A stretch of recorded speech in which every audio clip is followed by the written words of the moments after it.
So I'm a scientist. You know, if I thought that all the science was done, I wouldn't be a scientist. I'd be a textbook writer, I'd be a computer programmer, I'd be a juggler. You know, scientists do science because there is always more to be explored.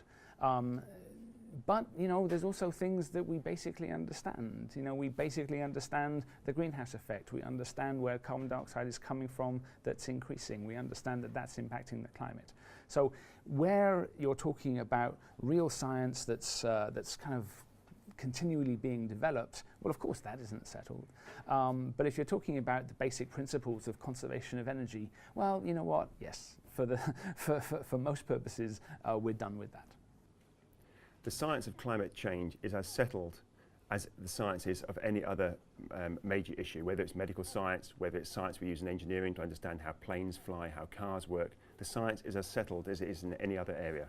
That, of course, is the line that many of the deniers, and especially in the United States, want you to believe, that the science is not settled, but it is. It's as well settled as, you know, as our knowledge of gravity, or of heliocentrism. You know, all knowledge is imperfect, but we eventually reach a point in which you're only changing a decimal place far off on the right end of the calculation, right? And that no longer matters. For policy purposes, we knew what we needed to know about climate change in 1990, and we've just twiddled our thumbs ever since. I think the science is evolving.